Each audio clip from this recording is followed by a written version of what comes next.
Keputusan-keputusan yang kita buat adalah keputusan yang berpihak pada rakyat. Rakyat kecil di dalam kampung-kampung itu, Bang, mau minta tolong pada siapa yang bisa. Assalamualaikum warahmatullahi wabarakatuh. Sahabat Pena Ufuk dimanapun berada, kita berjumpa kembali dan berikut kita akan melihat ketika Pak Karni Ilyas mewawancarai Pak Anies Baswedan terkait dengan polemik saat itu Gubernur Pak Anies memberikan IMB kepada masyarakat yang tinggal di Tanah Merah dan juga memberikan tunjangan lainnya seperti memfasilitasi air bersih yang terjangkau dan juga listrik. Sontak saja di kemudian hari itu menjadi polemik besar, dan Masya Allah inilah kita akan saksikan Pak Karni Ilyas sangat terharu detik-detik Pak Anies menjelaskan bagaimana beliau sebagai gubernur nyata keberpihakannya kepada rakyat kecil yang itu tidak dilakukan oleh Gubernur Jakarta sebelumnya. Bagaimana selanjutnya? Langsung saja kita saksikan berikut. Ya, kembali ke konsisten tadi seperti Tanah Merah yang Mas Adis katakan, itu justru belakangan dijadikan orang sebagai kesalahan Mas Anies memberi IMB di Tanah Merah, sehingga ketika itu meledak rakyat kena dipelupang gitu. Ya, pertanyaan sederhana begini, Bang, apakah warga di sana dulu baru keluar IMB? Warga dulu atau kan? IMB dulu baru keluar, baru warga punya rumah? Warga dulu. Warga itu sudah punya rumah itu puluhan tahun. Jadi ini ada IMB atau tidak ada IMB, kalau ada kebakaran ya terbakar. Karena memang mereka sudah tinggal di situ puluhan tahun. Ada IMB ya terbakar, nggak ada IMB juga kebakar. Jadi ini sesuatu yang ya boleh saja lah sebagai percakapan sosmed gitu ya. Tapi sebetulnya urutannya itu ada post hoc fallacy itu, ada kekeliruan menentukan urutan itu. Ya, nah, tapi ada hal yang mendasar, Bang, di sini, bahwa ada hak hidup dasar rakyat yang harus kita penuhi. Air, listrik, itu hak dasar. Bagaimana kita membiarkan rakyat kita sendiri di tanah kita sendiri tidak memiliki akses kepada air, tidak memiliki akses kepada listrik, karena tanahnya sedang sengketa. Jadi saya katakan sengketa tanahnya biar diselesaikan di pengadilan. Silahkan diselesaikan. Saya tidak mau terlibat soal sengketa tanahnya, karena sengketa tanahnya bukan wilayah kami. Tapi saya sebagai yang bertanggung jawab di Jakarta harus bisa memberikan hak dasarnya, air di situ, sehingga mereka bisa mendapatkan air bersih dengan harga yang terjangkau. Yang kedua, mereka mau berusaha, Bang. Itu udah puluhan tahun di situ. Oke.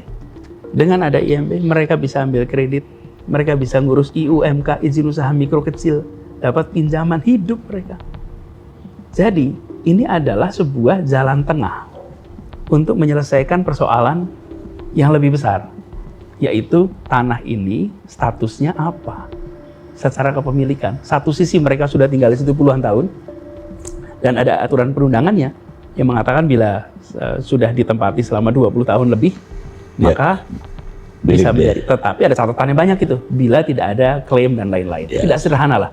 Saya supaya paham kompleks masalah itu, biar itu diselesaikan. Tetapi hak hidup mereka jangan hilang.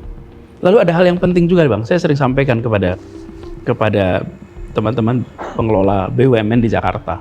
Banyak sekali di Jakarta ini tanah yang disebut sebagai tanah negara, Bang. Tanah milik BUMN di Jakarta. Saya pernah tanya sama beberapa teman-teman di BUMN. Saya sampaikan. BUMD. BUMN. Oh ya. Ya seperti status ini kan tanah di Pertamina itu. Ya. Itu kan milik BUMN. Pertanyaan saya, dulu BUMN beli dari siapa? Saya tanya, dulu beli dari siapa? Saya tanya, beli dari siapa? Hampir semua tidak beli. Hampir semua itu adalah milik perusahaan Belanda. Perusahaan Belanda dinasionalisasi, kemudian asetnya dicatat pindah menjadi catatan milik BUMN. Sekarang pertanyaan berikutnya, Belanda beli dari siapa tanah itu? Belanda beli dari warga Betawi? Ya enggak ada. Nggak ada lah. Belanda datang ke sini dia pakai garis aja sendiri tanah itu. Ini miliknya Belanda. Nah, apa gunanya merdeka ketika tanah itu tidak bisa kembali dimiliki oleh rakyat kita? Benar juga. Coba, apa gunanya kita merdeka? Jadi saya sering sampaikan, jangan kita itu ketika melihat rakyat yang berada di tanah milik negara, lalu memandangnya seperti mereka itu bukan warga negara Indonesia, bukan bagian dari bangsa Indonesia. Kalau ini adalah bangsa lain yang menduduki tanah kita, itu soal lain. Tapi kalau ini adalah rakyat kita sendiri, yang mereka ingin hidup lebih baik, carilah jalan keluar yang memberikan kepada rakyat rasa kebahagiaan bahwa negara ini datang dengan kerahiman, datang dengan cinta kasih, datang dengan perasaan memiliki ini adalah rakyat kami, bukan dipandang ini sebagai entitas. Saya pernah sampaikan juga ini Bang, kepada auditor, karena pada ujungnya mereka bilang, Pak Anies, kami paham dengan filosofi ini, kami paham dengan prinsip ini, masalahnya kami nanti dicek ketika diaudit, di dalam catatan audit itu harus tercatat ini aset-aset kami yang tidak boleh hilang. Ini harus ada kebijakan nasional bahwa tanah-tanah yang berada terutama di Jakarta, karena yang namanya perusahaan-perusahaan Belanda itu pusatnya dulu banyak di Jakarta. Ya. Di sini banyak sekali tanah-tanah yang sebenarnya disebut sebagai tanah milik BUMN, tanah milik negara, yang sesungguhnya itu adalah tanah yang dikuasai oleh Belanda, yang sekarang ditempati oleh bangsa Indonesia yang barangkali kakeknya dulu ikut meninggal memerdekakan Republik ini. Coba Bang, ini jadi saya ingin mengajak kita semua, jangan lihat persoalan ini semata-mata soal pencatatan aset di dalam buku laporan keuangan. Tapi ini adalah soal bagaimana negara hadir dan melindungi. Perintah pertama Republik ini merdeka untuk apa? Melindungi setiap tumpah darah Indonesia. Pegang itu sebagai prinsip.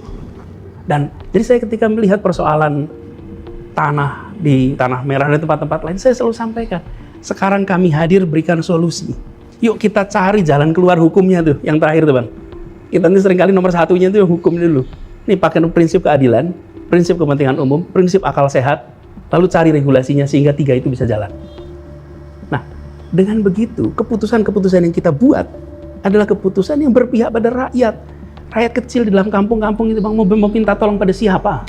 Yang bisa kirim SMS, WA, telepon gubernur, wali kota, menteri, ya petinggi. Rakyat itu, mereka butuhnya pemegang kewenangan, mengambil sikap, saya melindungi, saya mencintai, saya memberikan rasa aman.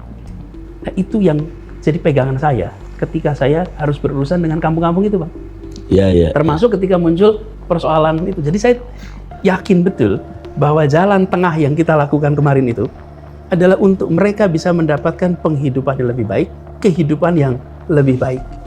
Dan saya mengharap pengelola aset-aset negara ini, mari pandang aset ini bukan sebagai barang yang kami beli. Ini adalah barang yang banyak warisan dari pemerintah kolonial. Saya ulang, pemerintah kolonial, penjajah, yang dicatatnya sebagai milik kita. Sekarang ketika rakyat ingin ikut menikmati juga, what's the problem? Carikan jalan keluar. Mudah-mudahan ini dengar ini.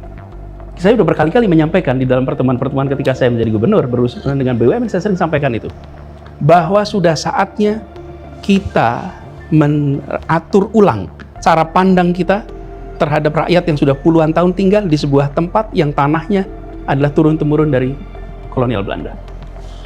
Ya, kalau Mas Anies punya pendapat begitu, berarti juga tidak hanya Tanah Merah atau Jakarta.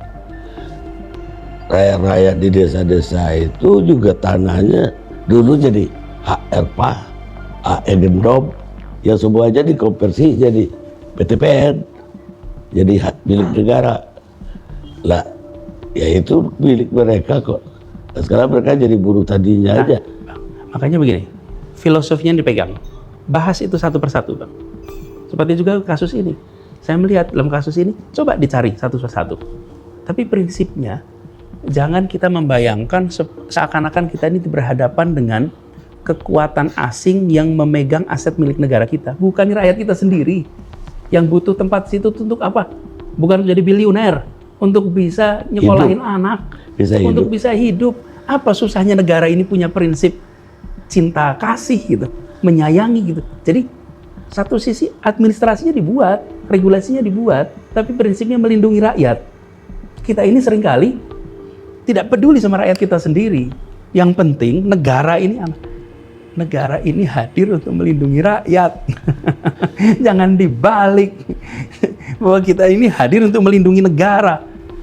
Ini cara pandang kolonial ini. Cara pandang sebagai negara merdeka adalah negara hadir melindungi orang-orang yang berjuang untuk memerdekakan gitu. Jangan yang memerdekakan malah gak dapat apa-apa. Barangkali mereka dulu ikut berjuang kakek-kakeknya Bang, kita nggak tahu. Ya, memang kita mengetahui bagaimana kiprah dan sepak terjang Pak Anies Baswedan ketika memimpin Jakarta, dan inilah yang sebenarnya banyak dikhawatirkan terjadi. Bukan yang saya maksud bukan framing jahat selama ini dari para buzzer yang hanya membangun opini dan juga fitnah-fitnah yang sangat-sangat tidak subjektif, misalnya diskriminatif, memainkan politik identitas dan lain-lainnya. Tapi di sini kekhawatiran yang saya maksud adalah para oligarki yang ketika Pak Anies terpilih menjadi gubernur maka itu susah dikendalikan. Artinya jabatan Pak Anies tidak bisa ditukar dengan rupiah. Otoritasnya tidak bisa dikendalikan dengan lobby politik dan keuntungan pribadi. Dan betul saja salah satu buktinya di sini Pak Anies memberikan keberpihakannya kepada masyarakat rakyat Jakarta yang ada di Tanah Merah yang sudah puluhan tahun di situ tinggal. Dan ketika Pak Anies menjadi gubernur, beliau mengeluarkan IMB, dan itu menjadi polemik yang besar saat itu karena sebagian memandang bahwa itu adalah tanah milik negara.